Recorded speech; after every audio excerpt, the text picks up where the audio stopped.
आकाशवाणी मुंबई सादर करीत आहोत मुलाखतींवर आधारित रूपक सैन्य दलातील वीरांगना. लेखन आणि निवेदन माधुरी तामणे. सहभाग major Archis Sabnis, wing commander Vaishnavi Tokekar, commander Shraddha Jagtap, major Mohini Garge Kulkarni आणि मेजर मैत्रेयी दांडेकर. सादरकर्त्या नेहा खरे. नमस्कार. भारतीय वीरांगनांच्या शौर्यगाथेच्या इतिहासाला खूप मोठी परंपरा आहे. ही परंपरा किती पुरातन असावी. सातवाहन राजवंशाची धुरा राजा सातकर्णीच्या निर्वाणानंतर महाराणी नागानिकाने समर्थपणे सांभाळली. इतिहासात तिच्या शौर्याची, मुत्सद्दीपणाची, सक्षम प्रशासनाची आवर्जून नोंद घेतली गेली. पुढे वेळोवेळी अनेक वीरांगनांनी नागानिकाचा कित्ता गिरवत रणांगणात शौर्य गाजवलं, उत्तम प्रशासन केलं. सातवाहन काळातली युद्धनीती कालानुसार बदलली, आक्रमणांचं स्वरूप बदललं.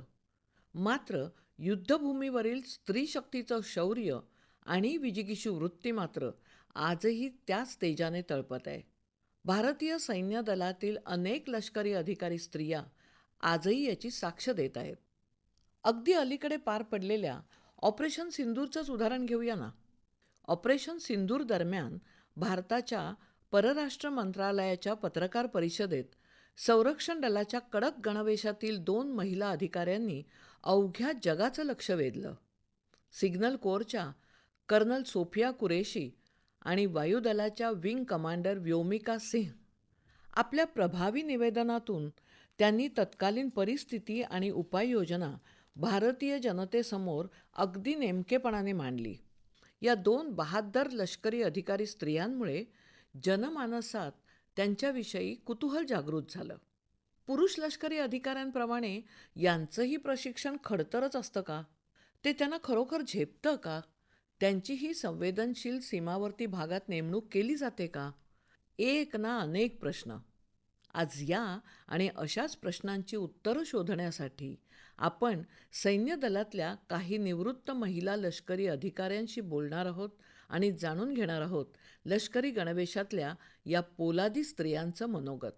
सुरुवातीला आपल्याशी संवाद साधतायत मेजर मोहिनी गर्गे कुलकर्णी. नमस्कार मोहिनीताई. युद्धस्य कथा रम्या म्हणतात. मोहिनीताई, तुम्ही सैन्य दलात काम केलंय, तर तुमच्या दृष्टीने युद्ध ही संकल्पना नेमकी कशी असते हो?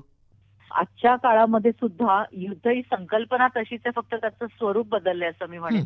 त्याच्यामुळे आपल्याला युद्धाचं असं एक वेगळं तत्वज्ञान आहे आणि म्हणूनच हा जो संघर्ष आहे हा एक प्रकारे खूप उच्च पातळीवरचा संघर्ष असतो एखाद्या योद्ध्याचा. आणि त्याच्या मागचा हेतू स्वधर्म, स्वराज्य किंवा स्वातंत्र्य टिकवणं, सार्वभौमत्व अबाधित राखणं अशा प्रकारचा असतो. आणि म्हणूनच ते युद्ध करणाऱ्या योद्ध्यांना ही खूप मोठी परंपरा आहे भारतामध्ये. मोहिनीताई, अगदी सुरुवातीच्या काळात तुमचं काश्मीरमध्ये पोस्टिंग झालं, तर काय होता तिथला अनुभव त्यावेळेला? तिथे कुटुंबाला न्यायची परवानगी नव्हती. छोट्या लाकडी बॅरेक्समध्ये आम्ही राहत असू आणि वेळ प्रसंगी तिथे आम्हाला थंडीशी मुळामध्ये आम्हाला खूप मोठा सामना करायला लागायचा. हातपाय बधीर होणं किंवा मोठा घुशी त्या ठिकाणी होत्या. इतर अनेक काही बाहेरच्या ज्या काही झाडं झुडपं असतील त्याचा जो काही आमच्यावरती परिणाम व्हायचा. तर खूप अशी स्वतःला सर्व्हाइव्ह करायला लावणारी अशा काही गोष्टी होत्या तिथे. आणि त्याच्यानंतर मैलोनमेल आम्हाला प्रवास करायला लागायचा. तर त्या ठिकाणी स्त्री म्हणून प्रवास करणं ही देखील खूप कठीण गोष्ट. अनेकदा हे सगळे बॉम्बस्फोटाचे आवाज आजूबाजूला जे घडायचे तर ते ऐकू येत असत आणि याचा मनस्थितीवरती खूप महत्वाचा म्हणजे परिणाम होत असतो. कारण आज आपल्या शेजारच्या युनिटमध्ये एखादी घटना घडली आहे, तिथला कमांडिंग ऑफिसर प्रत्यक्ष मारला गेलाय किंवा तिथले अमुक अमुक जवान मारले गेलेत आणि उद्या अशा प्रकारे आपल्याकडे काही घडलं तर आपण त्याला कसं सामोरं जाणार आहोत ही एक प्रकारे भीती असते. आणि ती भीती कुठेही आपल्या चेहऱ्यावरती न येऊ देता आपल्या जवानांना बरोबर घेऊन त्यांना सातत्याने मोटिवेटेड ठेवणं हे एक अधिकाऱ्यांना करावं लागतं. लष्कराला नागरिकांकडून त्यावेळेला विरोध खूप होत असे. तुम्हीही हा अनुभव घेतलाय? हो, माझ्याही बाबतीत झालंय की आम्ही युनिटमधून बाहेर पडलीये मी आणि मी जबाबदार एक अधिकारी म्हणून. आणि त्याच्यानंतर सगळ्या बायका अशा भरपूर म्हणजे अंतर अशा रोडवरती झोपून त्यांनी आम्हाला आमचा रोड पूर्ण ब्लॉक केलेला होता की आता आम्ही आर्मीची कुठलीही गाडी इथून पुढे जाऊ देणार नाही, कारण आर्मी ही आमची माणसं इथे मारत आहेत. तर अशा प्रकारचे विरोध होत असत त्या काळामध्ये. म्हणजे पुरामध्ये देखील काश्मीरच्या आमच्या युनिटने तिथे काम केलेलं होतं. अनेक प्रकल्प तिथे घडवून आणले होते, पण तरीही दगडफेक होत असे आर्मीवरती, आर्मीच्या वाहनांवरती होत असे. आणि त्यानंतर दहशतवादी लोकांना माहिती पुरवणं किंवा त्यांच्या मोहिमांमध्ये साथ देणं, तर अशा प्रकारच्या कारवाया सुद्धा त्या काळी होत असत. म्हणून विश्वास कोणावरती ठेवायचा आणि नाही, तर ही खूप फार मोठं आव्हान आमच्या पुढे असे तेव्हा. मोहिनीताई, तुम्ही जेव्हा तिथे राहत होता तेव्हा बॉम्बस्फोट खूपदा होत असत. तुमच्या स्त्री मनाला खूप वेदनादायक होईल असा एखादा बॉम्बस्फोटाचा अनुभव तुम्ही सुद्धा घेतलायत का हो? हो, निश्चितच आहे. म्हणजे अगदी आमचं जेव्हा रुटीन काम चाललेलं होतं, तेव्हा प्रचंड मोठा स्फोट आमच्या अगदी जवळ, म्हणजे जिथून मी अगदी काही मिनिटांपूर्वीच आलेले होते ज्या लोकेशनवरनं, तर तिथेच नेमका तो झालेला आणि म्हणजे आमच्या आतल्या भागामध्ये, युनिटच्या आतल्या भागातच तो झालेला. तर अशा प्रकारचा हा प्रचंड मोठा स्फोट होता. म्हणजे त्याचा आवाजच इतका विदारक होता आणि त्याच्यानंतर त्याच्यामध्ये आम्हाला अनेक आमचे जवान गमवावे लागले आणि खूपच छिन्न-विच्छिन्न असे देह त्या ठिकाणी नंतर झाले. प्रत्यक्ष तिथे जाणं, त्या प्रकारे मुळात जी काही झालेली परिस्थिती आहे ती स्वीकारणं, की अशा प्रकारे झालेलं आहे आणि आता ह्या स्पॉटवरती आपल्याला ते सगळं पुढची प्रक्रिया सुरू करायची आहे. त्या दुःखातून सावरायचं आहे, पुन्हा आपल्या जवानांना धीर द्यायचा आहे आणि पुन्हा दुसऱ्या दिवशी आपण नव्याने सगळी आव्हानं झेलायची आहेत पुढची. तर अशा प्रकारचा अनुभव माझा तिथे होता आणि ज्याने बऱ्यापैकी माझं आयुष्य बदललं. त्यावेळेला तुम्ही खूप तरुण अधिकारी होतात आणि तुमच्याबरोबर बरं. काम करणारे तुमच्या हाताखालचे जवान हे खूप बुजुर्ग, वयस्क असतील. तर त्या बाबतीमध्ये तुमचं आपसातलं नातं कसं होतं? म्हणजे प्रसंग मोहिमा सांगा ना. असायच्या. हो, प्रसंग म्हणजे आता एकदा एक मोठं ट्रेलर एका ठिकाणाहून उंच डोंगरावरती नेण्यासाठी, म्हणजे उदाहरणार्थ मला तिथे नेमणूक माझी करण्यात आलेली होती. तर काश्मीरचे रस्ते हे अतिशय वळणावळणाचे रस्ते आहेत आणि आपल्याला जेव्हा आपण डोझर्स म्हणजे जे बर्फ साफ करण्यासाठी वापरतात किंवा रस्त्यांवरचे अडथळे साफ करण्यासाठी वापरतात, अशा प्रकारच्या डोझर्ससाठी मोठी ब्लेड असते. तर ते सुद्धा आपल्याला एका ठिकाणाहून दुसऱ्या ठिकाणी हलवावे लागतात. तर अशी मोठी मोठी जी सामग्री आहे तर ती हलवताना मोठी ट्रेलर्स वापरली जातात. तर मला आठवतं की वळणावळणाच्या रस्त्यावरती आता मुळात खालीवर जायचं कसं किंवा एखादी गाडी जर फसली तर तिथून ती काढायची कशी, कारण अनेक जीव त्याच्यावरती अवलंबून असतात आपल्या त्या एका निर्णयावरती. तर अशा ठिकाणी मला त्या अनुभवांचा खूप उपयोग झालेला आहे प्रॅक्टिकली. जेव्हा असे प्रसंग घडतात तेव्हा मला एक जाणवलं की एक स्त्री म्हणून केवळ आपलं तिथे असणं हे इतरांसाठी खूप मोठी प्रेरणा देऊन जातं. एक महत्त्वाचा प्रश्न तुम्हाला विचारायचा आहे. तुम्ही एक लष्करी अधिकारी आहात. सैनिक तुम्ही कोणाला म्हणाल? सैनिक ही वृत्ती असते. म्हणजे तुम्ही कल्पना करा की जेव्हा एखाद्या माणसाला गोळ्या लागलेल्या असतात आणि तो आता उभाही राहू शकेल की नाही अशी शंका असते, पण तशाही परिस्थितीमध्ये तो अचाट धैर्य असं एकवटतो, त्याच्या ध्येयाचं त्याला स्मरण होतं आणि तशाही अवस्थेत तो अनेक फरलांग पुढे रेटून जात असतो आणि क्रॉल करून तिथपर्यंत जातो आणि त्याच्या खिशातला तो ग्रेनेड काढून अलगद शत्रूच्या बंकरवरती फेकतो आणि पुढचं सगळं उद्ध्वस्त करतो आणि आपल्याला म्हणजे विजयाचा ध्वज मिळवून देतो.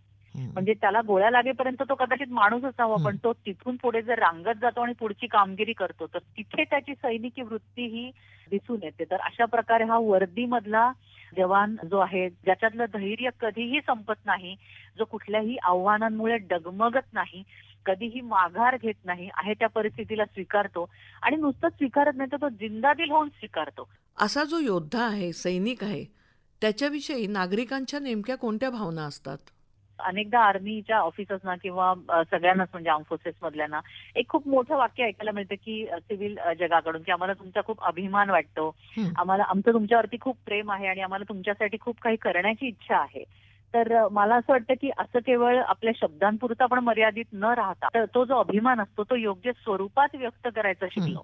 तर मला असं वाटतं कुठेतरी नागरी जीवनात सुद्धा आपण सगळे नागरी सैनिक आहोत हे भिनवलं आतमध्ये आणि जिथे कुठे मला चांगलं काम करता येईल, मग ती माझी जबाबदारी असो किंवा नसो, खूप चांगला सकारात्मक बदल आपण सगळे मिळून घडवू शकतो असं मला वाटतं. कर्नल सोफिया कुरेशी एका मुलाखतीत अभिमानाने म्हणाल्या होत्या, माझी पणजी झाशीची राणी लक्ष्मीबाई यांच्या बरोबरीने लढली होती. हातात तलवार पेलत शत्रूवर झेपावणारी अश्वारूढ राणी लक्ष्मीबाई मूर्तिमंत तेजाचं, त्यागाचं आणि धैर्याचं प्रतीक. तिचा वारसा सांगणाऱ्या सैन्य दलातल्या या तरुणींपैकी एक आहेत मेजर मैत्रेयी दांडेकर. सैन्य दलातल्या त्यांच्या कार्याची त्या माहिती देत आहेत. मला सगळ्यात प्रथम तुम्हाला हे विचारायचं आहे की लष्करी प्रशिक्षण आणि सेवा यासाठी फिजिकल फिटनेसची खूप गरज असते. तर तुम्हाला व्यायामाची आवड मुळातच होती का? हो, मला लहानपणापासून व्यायामाची आवड होती आणि मग सैनिक स्कूलमध्ये म्हणजे घरी व्यायाम केल्यामुळे जेव्हा मी सैनिक स्कूलमध्ये गेले हं. तेव्हा शाळेमध्ये पण आम्ही लहानपणापासून म्हणजे वयाच्या 11 वर्षापासून आम्ही सकाळी पीटी असायची, सकाळी 6 ते 7 असं 1 तास आणखी पीटी इतर काही असायची. स्पर्धांमध्ये भाग घेतला होता? हो, स्पर्धांमध्ये भाग घेतला होता. एन्ड्युरो 3 नावाची हं. स्पर्धा होती. तर त्याच्यामध्ये मी यंगेस्ट पार्टिसिपंट होते. हं. 200 किलोमीटर्सची ही स्पर्धा होती. ट्रायथलॉन सारखी स्पर्धा होती ज्याच्यामध्ये 120 किलोमीटर सायकलिंग होतं, 80 किलोमीटर ट्रेकिंग ट्रॅक होता आणि 400 मीटर राफ्टिंग होतं. या सगळ्याचा खूप फायदा झाला, पण त्यामुळे तुम्हाला पटकन तुमची निवड झाली का लष्करी सेवेसाठी? कारण तुम्ही फिजिकली फिट होताच. येस, शारीरिक तयारी नेहमी मेंटल फिटनेस म्हणजे आपल्याला मानसिकरित्या सुद्धा तयार करतच असते. हं. त्यामुळे SSB साठी म्हणजे आर्मीचा जो इंटरव्ह्यू असतो त्यासाठी याचा फायदा होतच होता. हं. आणि याच्याशिवाय पण त्यामुळे जर सिलेक्ट झालं असं म्हणायचं असेल तर तसं नाही झालं. हं. कारण मी फर्स्ट म्हणजे SSBच्या फर्स्ट अटेम्प्ट मध्ये मी कॉन्फरन्स आउट झाले. सेकंड अटेम्प्ट जेव्हा मी गेले तेव्हा मी सिलेक्शन झालं, मेडिकल क्लिअर झाले, पण मी मेरिट आउट झाले. आणि मग थर्ड अटेम्प्ट मध्ये परत सिलेक्शन झालं, मेडिकली मी जी एक्झाम असते ती क्लिअर झाले. म्हणजे तुमची निवड पहिल्याच प्रयत्नात झाली नाही, 3 वेळा सातत्याने तुम्हाला प्रयत्न करावा लागला. येस, तुमचं पहिलं पोस्टिंग कुठे झालं आणि तिथला अनुभव जरा सांगता का? माझं पहिलं पोस्टिंग हे आसाममध्ये होतं. लिकाबाली नावाचं एक छोटंसं गाव आहे, तिथे होतं. म्हणजे माझं मुख्य काम अरुणाचलमध्ये होतं. जवळजवळ 2500 ते 3000 पुरुष आणि त्याच्यामध्ये मी एकटीच मुलगी होते. त्यामुळे बरेचदा गाय आली तरी मला छान वाटायचं. आणि जम्मूमध्येही तुम्ही काम केलंय ना? हो, हं. जम्मूमध्ये पण मी काम केलंय. माझं लास्ट पोस्टिंग जम्मूमध्ये होतं. हं. म्हणजे प्रत्येक ठिकाणची चॅलेंजेस वेगळी असतात. जम्मू मधलं चॅलेंज हे वेगळं होतं. रात्री सगळ्यांना कंपल्सरी ड्युटी चेक करायला लागते.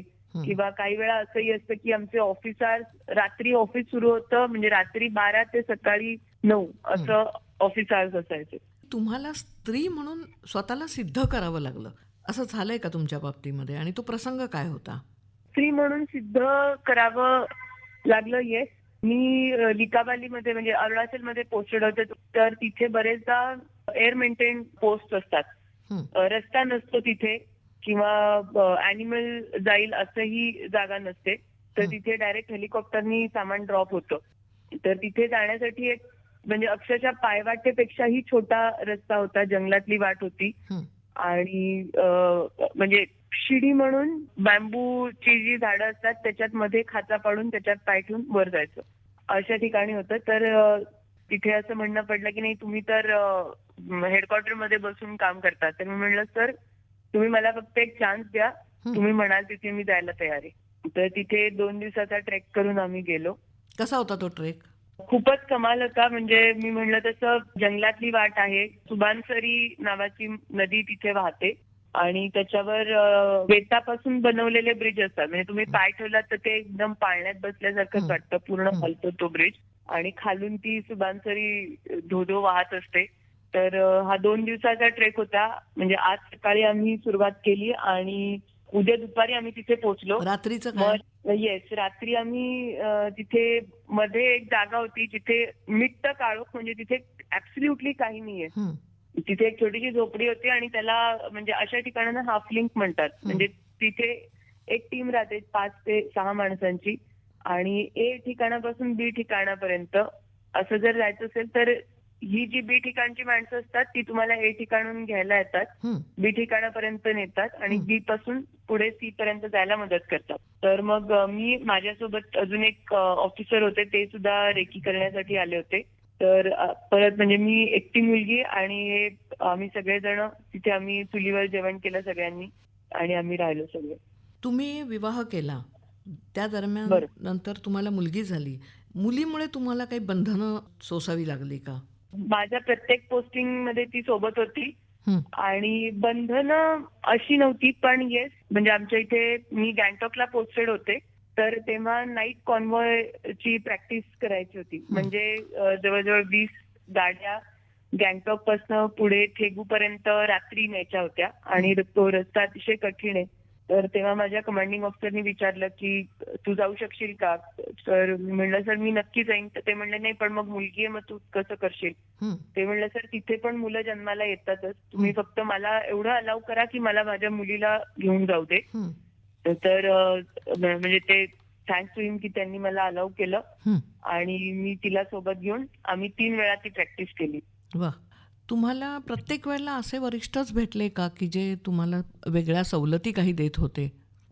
नाही, दरवेळी असं नव्हतं. म्हणजे हा जो प्रसंग सांगितला गँगटॉकचा, तर हे एका वर्षी झालं. दुसऱ्या वर्षी जे वरिष्ठ आले ते म्हणले की नाही, असं नाही नेता येणार. मग मी म्हणलं सर मग आता म्हणजे इथे मी नाही म्हणणार नाही कामाला, पण मुलीला सोडून मी येऊ शकत नाही. पण तुम्ही मला फक्त मुलीला घेऊन जायला परमिशन दिली तर मी कुठेही नेईन, कुठेही जाईन म्हणजे. हं. म्हणजे दरवेळेला एक वेगळे वरिष्ठांचेही अनुभव तुम्हाला येत असतात. येस. कधीतरी इतक्या अडचणीचा सामना करण्यापेक्षा इथून बाहेर पडावं असा विचार आला कधी मनामध्ये? नाही, असा विचार नाही आला.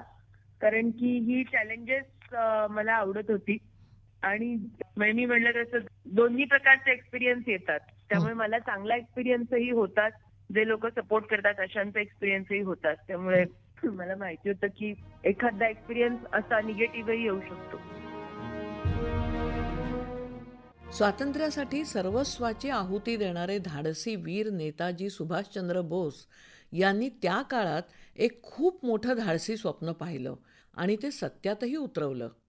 22 ऑक्टोबर 1943 रोजी राणी झाशी रेजिमेंटचं त्यांनी उद्घाटन केलं.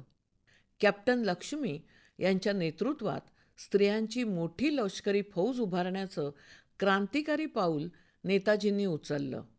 स्वातंत्र्य संग्रामासाठी आयुष्य समर्पित करण्याचं उद्दिष्ट त्या काळातल्या स्त्रियांना त्यामुळे गवसलं. अर्थात 1943 साली लाभलेला हा सन्मान टिकवण्यासाठी महिला लष्करी अधिकाऱ्यांना खडतर संघर्षातून जावं लागलं.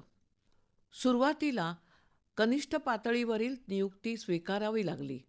अखेर 17 फेब्रुवारी 2020 रोजी सर्वोच्च न्यायालयाने दिलेल्या निर्णयानुसार महिला अधिकारी वरिष्ठ पदांवरील नियुक्तीसाठी पात्र ठरल्या. 2021 पासून महिलांना राष्ट्रीय संरक्षण प्रबोधिनीत अर्थात NDAमध्ये युवकांच्या बरोबरीने प्रशिक्षणाची परवानगी मिळाली. विशेष म्हणजे महिला हे खडतर प्रशिक्षण यशस्वीरित्या पूर्ण करतायत. त्याचीच परिणती म्हणजे एप्रिल 2023मध्ये 5 महिला अधिकारी चेन्नई इथून प्रशिक्षण घेऊन तोफखाना विभागात प्रथमच नियुक्त केल्या गेल्या. आज BSF, आसाम रायफल्स, कोस्टगार्ड अशा अनेक विभागात महिला कार्यरत आहेत.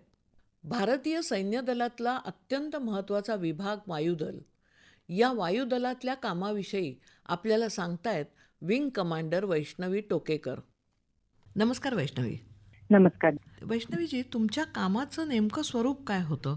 मी भारतीय वायुसेनेमध्ये माझं कमिशनिंग ऍडमिनिस्ट्रेशन ब्रांचमध्ये झालं हं, आणि त्यानंतर जे माझं स्पेशलायझेशन होतं ते एअर ट्रॅफिक कंट्रोल ह्या ब्रांचमध्ये होतं. माझ्या सर्व्हिसचा जास्तीत जास्त वेळ मी एअर ट्रॅफिक कंट्रोलरच होते. हं, त्यामध्ये बेसिकली जितकीही विमानं आहेत भारतीय वायुसेनेमध्ये हं, त्यांचे ती विमान चालू होऊन पुन्हा लँड होऊन पुन्हा जिथे पार्किंग स्पेस असं आपण म्हणूयात जी असते तिथे जाईपर्यंत त्यांचं ते कुठून जातील, काय लेवलवर उडतील, काय त्यांचा पुढचा रूट असेल किंवा 2 विमानं एकमेकांना धडकू नये यासाठी त्यांचा वेगवेगळे रूट प्लॅन करावे लागतात. ते सगळं आम्ही करायचो. त्याशिवाय काही ठिकाणी पुणे, श्रीनगर, ग्वालियर, जोधपूर हे अशा जागा आहेत जिथे जी सिव्हिल आहेत म्हणजे ज्या बाकी ज्याच्यातून सिव्हिलियन फ्लाय करतात त्याही सगळी विमानं आम्हीच कंट्रोल करायचो. लोकांची प्रायव्हेट हेलिकॉप्टर्स असतात किंवा अनेक अशा गोष्टी असतात त्याही एअर ट्रॅफिक कंट्रोलरच करायचे. स्पेसिफिक गोष्टींसाठी म्हणजे कधीही समजा आपल्यावरती अटॅक झाला तर तो अटॅक इमिडिएटली परतवून लावण्यासाठी एक स्पेसिफिक आपल्याकडे एक मिशन नेहमी अवेलेबल असतं की ते विमान जे असतं त्याला सगळ्या प्रकारची युद्ध सामग्री लावलेली असते, विविध मिसाईल्स लावलेले असतात आणि पायलट अगदी रेडी असतो की 15 मिनिटात ते एअरक्राफ्ट हवेत भरारी घेऊन जोही काही धोका आहे त्याला परतवून लावू शकतो. तर त्याला दिशा देणं सुद्धा एटीसीचंच काम असतं. वा. एका यशस्वी लष्करी अधिकाऱ्यामध्ये 16 क्षमता असाव्या लागतात असं म्हणतात. तर ह्यातल्या हो. काही क्षमतांचं मला उद्या सांगा. ज्या महत्वाच्या आणि असायलाच हव्यात त्याच्यातल्या काही क्षमता म्हणजे सर्वप्रथम असतो प्रामाणिकपणा. की आपण केलेली चूक मान्य करणे किंवा आधी ती चूक कोणी असो किंवा नसो करूच नाही. म्हणजे अगदी आपण नेहमीच्या भाषेत पाहिलं तर जर का सिग्नलवरती पोलीस नसेल तर पोलीस नसतानाही लाल सिग्नलला थांबणं हा प्रामाणिकपणा. त्याच्यानंतर सहानुभूती असली पाहिजे. आपल्या बरोबर काम करणारे लोक ही विविध ठिकाणून येतात, विविध त्यांचं बॅकग्राऊंड असतं, त्यामुळे सगळ्यांची सहानुभूती असणं, कॉन्फिडन्स असला पाहिजे, त्याहीपेक्षा मोठं धैर्य असलं पाहिजे. कारण तुम्ही जेव्हा युद्ध होतं तेव्हा सगळीकडून जेव्हा बंदुकीच्या गोळ्यांचे आवाज यायला लागतात तेव्हा भीती वाटणं हे साहजिक आहे, पण त्याच्यावर मात करून धैर्य एकवटून त्या युद्धाला सामोरं जाण्यासाठी बलिदान, स्वार्थ त्याग या सगळ्या गोष्टी खूप महत्वाच्या आहेत. म्हणजे एकूणच तुमच्या गुणांचा समुच्चय असेल तरच तुम्ही एका अर्थाने यशस्वी लष्करी अधिकारी होऊ शकता. जेव्हा तुम्ही ट्रेनिंग घेत होतात किंवा परीक्षा देत होतात SSBची त्यावेळेला या व्यवसायाचं एक छान असं सुंदर चित्र तुमच्या डोळ्यासमोर, आकर्षक चित्र असेल. प्रत्यक्षात जेव्हा तुम्ही काम करायला लागलात तेव्हा ते चित्र तसंच राहिलं की विशेषतः मला वाटते सुरतगडचा अनुभव तुमचा ऐकायला मला आवडेल. म्हणजे जाण्याआधी असं वाटत होतं की हो आता मी ऑफिसर बनणार आणि मला खूप छान युनिफॉर्म घालणार आणि मला सेल्यूट करतील लोक, समाजाचं एक चांगलं स्थान असेल. पण जेव्हा मी पहिला दिवस होता मला सुरतगड मधला आठवतो, आमच्या इथे ATC मध्ये म्हणजे एअर ट्रॅफिक जिथे टॉवर मध्ये सतत हवामानाबद्दलची माहिती येत असते. तिथे माझ्या पहिल्या दिवशी मी जेव्हा तिथे टेम्परेचर पाहिलं तर टेम्परेचर 47 लिहून आलं होतं. तर मी माझ्या सिनियरला म्हणलं की हे चुकीचं आहे बहुतेक. तर ती म्हणली चुकीचं नाहीये, ते बरोबर आहे, तू एक काम कर, तुला इथे 47 जर का वाटत नसेल तर तू खाली जा, रनवेवर जाऊन उभी राहा, तुला कळेल ते 47 आहे की नाही. किंवा ATC मध्ये असं असतं की तुम्ही ऑफिसमध्ये जाता तेव्हा सूर्योदयाच्या आधी 45 मिनिटं तुम्ही ATC मध्ये पोहोचलेला असावा लागतात. तर जर का 4 वाजता सकाळी सूर्योदय असेल तर त्या आधी 45 मिनिटं तुम्ही जायचं असतं. त्यानंतर सगळी तुमची चेक्स करावे लागतात की रनवे क्लिअर आहे की नाही, तुमच्या गाड्या सगळ्या व्यवस्थित आहेत की नाही, अजून असं बऱ्याच गोष्टी असतात जे चेक्स इक्विपमेंटचे असतात, रडार, तुमचं रेडिओ टेलिफोन ज्याच्या थ्रू तुम्ही पायलटशी बोलता त्या सगळ्याचा चेक होतो. या सगळ्या गोष्टी चेक कराव्या लागतात. आणि मग ती एकदा ड्युटी चालू झाली की हिवाळा असतो म्हणजे अगदी -50 पासून ते +50 पर्यंत सुद्धा टेम्परेचर मध्ये काम करावंच लागतं. आणि लोक अतिशय आनंदाने करतात कारण की त्या म्हणजे आम्ही सगळे ते एका ध्येयाने झपाटलेलो असतो. पण ते जितकं असं छान वाटतं की छान युनिफॉर्म आणि छान हे असं नसतं. जसं सुरतगडमध्ये एक वादळ येतं, ते त्याची म्हणजे त्या रेतीची एक मोठी भिंत होते आणि ते जवळ आणि तितकं झपाट्याने पुढे चालतं की तुम्हाला तेवढ्या काही मिनिटांमध्ये सगळी एअरक्राफ्ट रिकव्हर करावी लागतात. नाहीतर त्या अशा वादळामध्ये एअरक्राफ्ट लँड नाही होऊ शकत. तर समजून की आता कदाचित वादळ येईल हे सगळ्यांना सांगून आणि ते सगळीचे सगळे विमानं पुन्हा रिकव्हर करणं हे खूप चॅलेंजिंग असतं. आणि अगदी 20-22 वर्षाची मुलंही ह्याच्यामध्ये हे काम रोज करत असतात. 20-22 वर्षाचा सैनिक जेव्हा युद्धावर जातो, लढतो, तर त्यावेळेला त्याला किती जबाबदारीने काम करावं लागतं असं वाटतं तुम्हाला? खूप जबाबदारीने. म्हणजे तुम्ही जर का 20-22 वर्षाची आत्ताची म्हणजे सिव्हिल मुलं पाहिलीत आणि जर का 20-22 वर्षाची सैन्यात जाणारी लढणारी मुलं पाहिलीत तर यांच्यामध्ये जमीन आसमानाचा फरक असतो. सगळ्यात महत्वाचं म्हणजे त्यांच्या डोक्यात एक ध्येय असतं की मला माझ्या देशाची रक्षा करायची आहे आणि त्यासाठी काहीही झालं तरी मी माझ्या जीवाची बाजी लावीन पण ह्या देशाला काही होऊ देणार नाही. हे एक महत्वाचं झालं. आणि हे फक्त तेव्हा 20-22 वर्षाचं नाही, कायम आयुष्यभर कधीही डिमोटिवेट न होता ते असाच विचार करत राहतो. त्याशिवाय मग तुम्ही जर का आता कारगिल दिवस होऊन गेला त्याच्यामध्ये तुम्ही ऐकलं असेल की कॅप्टन मनोज पांडे जे होते त्यांनी त्यांच्या घरी जे पत्र लिहिलं होतं त्याच्यामध्ये त्यांनी लिहिलं होतं स्वतःला प्रूव्ह करण्याच्या आधी जर का मला मृत्यू आला तर मी मृत्यूलाही शमवीन पण भारत देशाला काही होऊ देणार नाही. असं जर का एखादा 22 वर्षाचा मुलगा घरी पत्र लिहित असेल तर मग ते खूप वाखाणण्याजोगी बाब आहे. अगदी खरंय. आणि फक्त स्वतःची जबाबदारी नाही, तुमच्यावरती अनेक म्हणजे 1000 लोक डिपेंडंट असतात की तुमच्या एका निर्णयावरती अनेक लोकांचं आयुष्य म्हणजे अवलंबून dependent असतं. प्रत्यक्ष सीमारेषेवर जवान शत्रूचा सामना यशस्वीपणे करतात तेव्हा त्यांच्यासाठी अनेक विभाग तत्परतेने काम करत असतात. त्यातला एक विभाग आहे अभियांत्रिकी विभाग. या विभागाच्या कार्याबद्दल आपल्याला सांगतायत मेजर आर्चिस सबनीस. नमस्कार आर्चिस. नमस्कार. आशियातल्या पहिल्या सैनिकी शाळेतल्या तुम्ही पहिल्या बॅचच्या विद्यार्थिनी आहात. तर तुम्हाला ह्या व्यवसायाकडे वळण्यासाठी कोणी प्रवृत्त केलं का? मी सैनिकी शाळेच्या पहिल्या बॅचची विद्यार्थिनी आहे. 1997 साली 5वी मध्ये शाळा सुरू झाली होती आणि 1999 मध्ये कारगिल वॉर सुरू झालं होतं. आमच्या शाळेमध्ये खूप सारे एक्स सर्व्हिसमॅन म्हणजे आर्मी, नेव्ही, एअरफोर्स मधून रिटायर्ड झालेले खूप सारे सर्व्हिसमॅन होते जे आम्हाला ट्रेनिंग द्यायचे. त्यामध्ये कर्नल गोखले झाले, त्यानंतर कर्नल टेंबे झाले. हे सगळं लोक आम्हाला लढाईबद्दल आणि आर्मीमध्ये आयुष्य कसं असतं याच्याबद्दल माहिती सांगायचे. त्याच दरम्यान कारगिल वॉरच्या दरम्यान न्यूजपेपरमध्ये जनरल पित्रे एक सदर लिहायचे. रोज कारगिलमध्ये काय होतंय आणि लढाईच्या कुठल्या भागात काय होतंय हे सगळं वाचून आणि जे आमचे शिक्षक होते त्यांनी जी प्रेरणा दिली त्यामुळे मी इंडियन आर्मी जॉईन केली. तुम्ही सहजगत्या बोललात आता इंडियन आर्मी जॉईन केली, पण तुम्हाला त्यासाठी SSBची प्रवेश परीक्षा द्यायला लागली. तर ही परीक्षा नेमकी कशी असते थोडक्यात सांगाल का? आर्मी, नेव्ही, एअरफोर्स तिन्हीमध्ये जर ऑफिसर म्हणून जॉईन व्हायचं असेल तर सर्व्हिसेस सिलेक्शन बोर्डचा इंटरव्ह्यू द्यायला लागतो. तो 5 दिवसाचा इंटरव्ह्यू असतो आणि मी सांगू इच्छिते की हा अतिशय कठीण असा इंटरव्ह्यू असतो. त्याच्यामध्ये screening, psychological test, group task, personal interview आणि कॉन्फरन्स असे 5 भाग असतात. पहिल्या दिवशी असतो तो स्क्रीनिंग असतो. त्याच्यामध्ये एक त्याला PPDT म्हणतात, पिक्चर परसेप्शन आणि डिस्कशन टेस्ट म्हणून.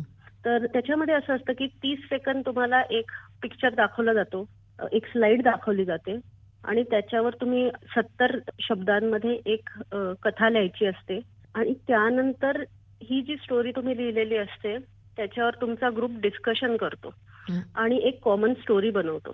जी मुलं किंवा मुली स्क्रीनिंग पास होत नाहीत त्यांना त्याच दिवशी परत घरी पाठवलं जातं. जे विद्यार्थी पास होतात ते दुसऱ्या दिवशी थीमॅटिक ॲप्रिसेप्शन टेस्ट म्हणून असते ज्याच्यामध्ये 12 वेगवेगळे स्लाइड्स दाखवले जातात. 30 सेकंदामध्ये तुम्ही प्रत्येक जे पिक्चर असतं त्याच्यावर 4 मिनिटात स्टोरी लिहायची असते. असे एकामागे 12 पिक्चर्स दाखवले जातात आणि शेवटचं पिक्चर ब्लँक स्लाइड असते की तुम्ही त्याचा कसा वापर करू शकता किंवा कसं लिहू शकता ते चेक करतात. म्हणजे एकूणच ही परीक्षा फार खडतर आहे थोडक्यामध्ये. म्हणजे सहजगत्या पास होण्यासारखी नाही, पण ती पास तुम्ही झालात आणि नंतर पुन्हा चेन्नईला ट्रेनिंगसाठी जावं लागलं. तर हे ट्रेनिंग किती खडतर असतं? जेवढी SSB खडतर असते त्याच्यापेक्षा ट्रेनिंग जास्त खडतर असतं. कारण ट्रेनिंगमध्ये फक्त फिजिकल फिटनेस नाही तर तुमचा मेंटल टफनेस पण बघितला जातो आणि तुम्हाला आर्मीमध्ये जाण्यासाठी जे जे गुण लागतात त्याच्यासाठी तयार बनवलं जातं. निर्णय क्षमता किंवा सर्व्हिस बियॉन्ड सेल्फ ज्याला म्हणतात, स्वतःच्या बाहेर जाऊन इतरांचाही विचार करायचा, हे सगळंच त्याच्यामध्ये शिकवलं जातं. या सगळ्या शिक्षणाचा तुमच्या कामात नेमका कसा उपयोग झाला आणि तुमच्या कामाचं स्वरूप काय होतं?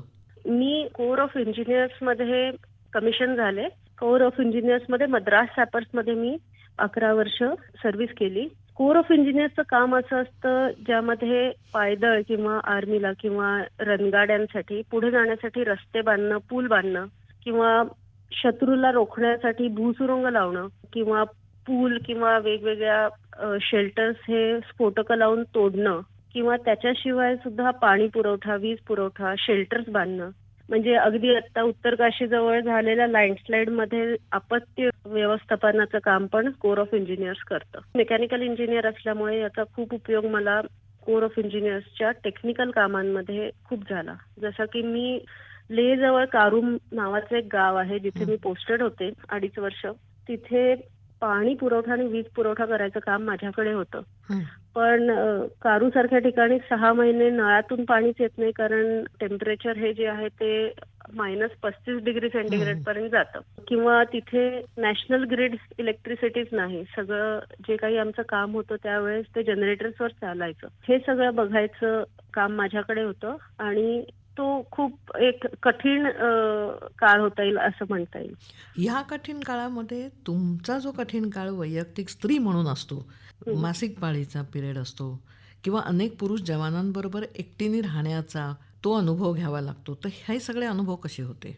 तसं बघायला गेलं तर आर्मीमध्ये ऑफिसरला असं म्हणतात की ऑफिसरला जेंडर नाहीये, म्हणजे त्याच्यात स्त्री पुरुष भेदभाव केला जात नाही. पण प्रत्येक आर्मी मधल्या लेडी ऑफिसरला झालं मासिक पाळी आणि ह्याच्यातून जावंच लागतं. मी जेव्हा कमिशन झाले तेव्हा माझं पोस्टिंग तवांगमध्ये होतं आणि तेव्हा तवांगमधून मला भालुकपाँगला कॉन्वॉय घेऊन जायला लागायचं. असं असायचं की प्रत्येक 1.5 तासांनी 2 तासांनी सगळ्या गाड्या थांबवायच्या कॉन्वॉयच्या आणि जेवढे काही जवान असायचे ते सगळे एक टॉयलेट ब्रेक किंवा वॉशरूम ब्रेक घ्यायचे. आता तो तुम्ही जर रस्ता बघितला तर तवांग पासून भालुकपाँग पर्यंत कुठे तुम्हाला हॉटेल्स म्हणजे जिथे आपल्याला पुण्यासारख्या ठिकाणी दिसतात की रस्त्यात हॉटेल्स वगैरे आहेत असं काही नाहीये. तो एक असा जंगलातून जाणारा आणि पहाडातून जाणारा रस्ता आहे. तर पहिल्याला प्रश्न पडला की आता मी काय करायचं, कारण बाकी सगळे जवान होते आणि मी एकच लेडी ऑफिसर होते आणि बाकी कोणी मुली पण नव्हत्या. मग त्यानंतर मी शिकले की अशा ह्याच्यातून मलाच मार्ग काढायला लागेल.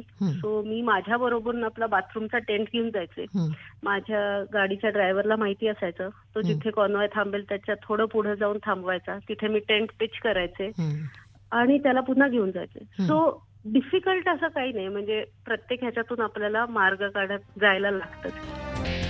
सैन्य दलाच्या इतिहासात 15 फेब्रुवारी 2022 रोजी एक रोमहर्षक घटना घडली. चेन्नईच्या समुद्रकिनाऱ्यावरून 44 फुटांची मोठी नौका उधाणलेल्या समुद्रावर स्वार झाली. ही नौका वल्हवत होत्या भारतीय सैन्य दलातल्या 10 धाडसी महिला अधिकारी. त्यांनी किती संकटं झेलावीत. किनाऱ्याशी तुटलेला संपर्क, चुकलेला हवामान अंदाज, बोटीतला यांत्रिक बिघाड, अचानक आलेली वादळं आणि वाऱ्याची प्रतिकूल दिशा, या सर्व संकटांशी सामना करत 900 सागरी मैल अंतर या नौकेने कापलं आणि एक नवा इतिहास रचला. भारतीय सैन्य दलाच्या EME विभागाच्या सेलिंग असोसिएशनतर्फे ही मोहीम आखण्यात आली होती. तिचं नेतृत्व केलं होतं मेजर मुक्ता गौतम यांनी. सागरावरील आपल्या अशाच रोमहर्षक कारकिर्दीविषयी आता आपल्याला सांगतायत नौदल कमांडर श्रद्धा जगताप. नमस्कार श्रद्धा. नमस्कार. तुम्ही इंडियन नेव्हीमध्ये सेवा दिली. तुमच्या कामाचं नेमकं स्वरूप काय होतं?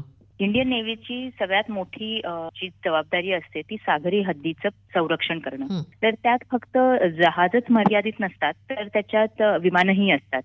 तर माझं काम असं होतं की जे आपल्या इंडियन नेव्हीकडे एअरक्राफ्ट कॅरियर आहेत त्या एअरक्राफ्ट कॅरियरवरून जेही विमानं उडतात त्यांना दिशा देणं, त्यांचं नियंत्रण करणं, त्याचा जो सराव होतो एअरक्राफ्ट कॅरियरवरून लँड करायचं आणि तिथून उडायचं, ह्याचा जो सराव होतो हा बेसिस मधून होतो. तर त्याचा पूर्ण जबाबदारी ही माझ्यावर होती आणि त्यांना हवेमध्ये दिशा देणं, त्यांना कुठल्या लेवलवर त्यांना फ्लाय करायचंय किंवा त्यांना कुठल्या दिशेमध्ये उडायचंय हे सगळं सांगायचं माझी जबाबदारी होती. आता सध्या नेव्हीमध्ये कोणकोणत्या विभागांमध्ये मुली पण काम करायला लागल्यात?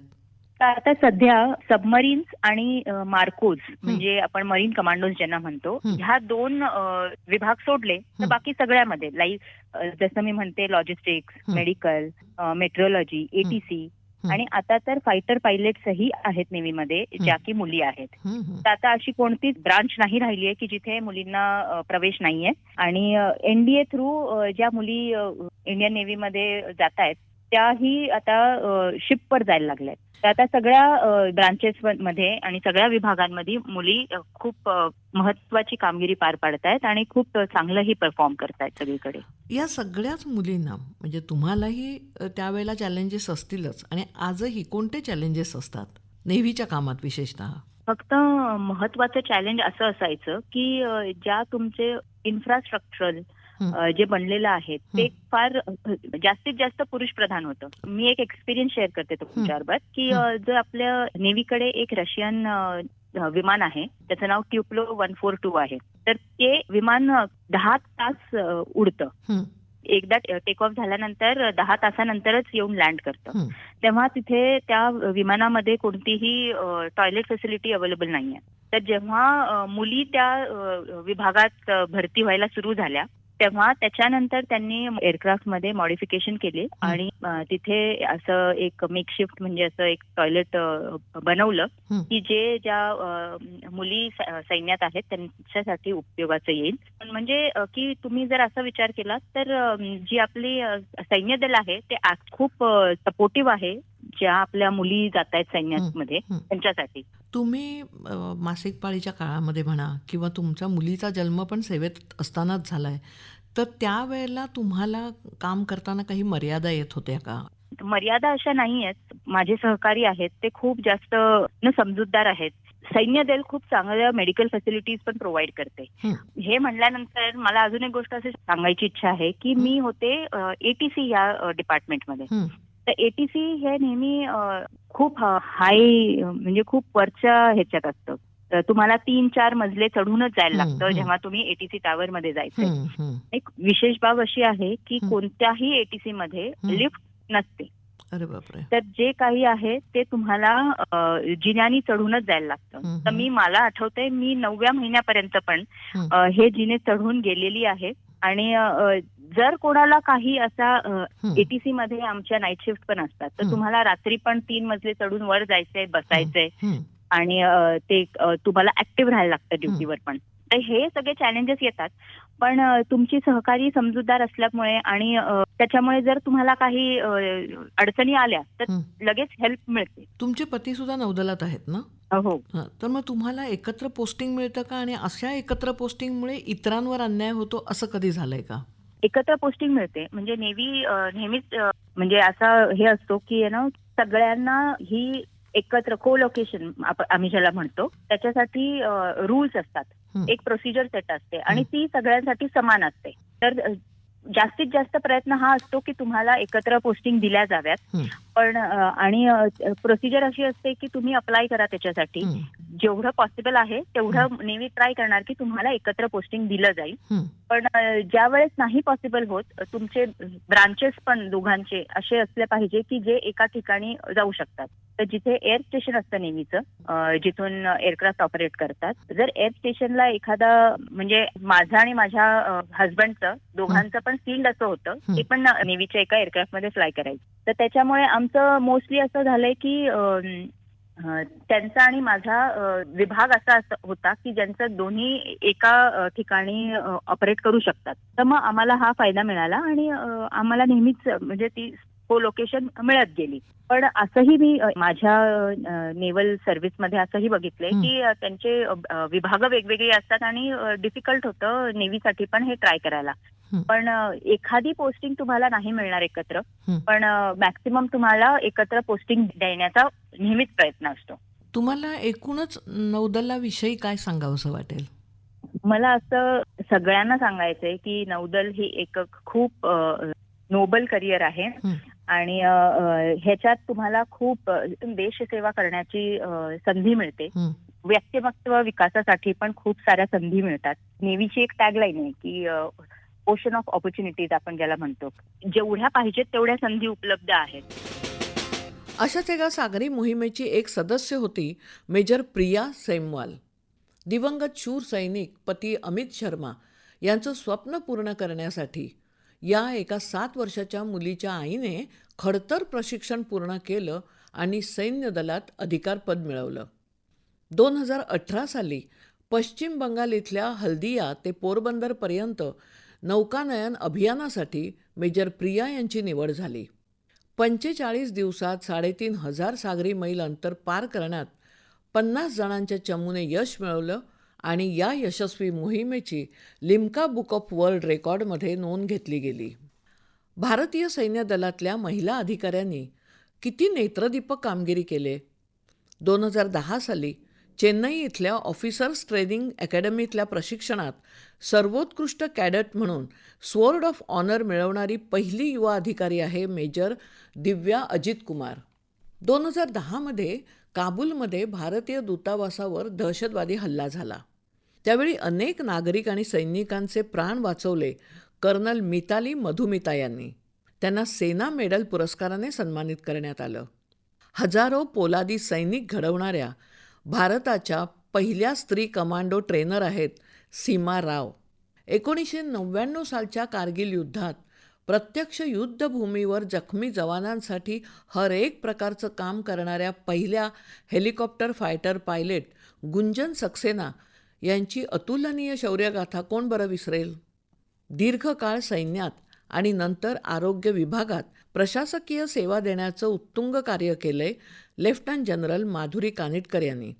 एव्हरेस्ट शिखर असो वा एखादी आव्हानात्मक आंतरराष्ट्रीय मोहीम असो, सैन्य दलातल्या अशा अनेक महिला अधिकारी त्यासाठी अग्रक्रमाने पुढे येत आहेत आणि प्रत्येक मोहीम यशस्वी करतायत. सैन्य दलातील या वीरांगनांना कडक सॅल्यूट. श्रोतेहो, मुलाखतींवर आधारित रूपक सैन्य दलातील वीरांगना आत्ताच आपण ऐकलं. लेखन आणि निवेदन केलं होतं माधुरी ताम्हणे यांनी. या कार्यक्रमासाठी निर्मिती सहाय्य केलं होतं सुहिता मराठे हिने आणि सादरकर्त्या नेहा खरे. ही आकाशवाणी मुंबई केंद्राची निर्मिती होती.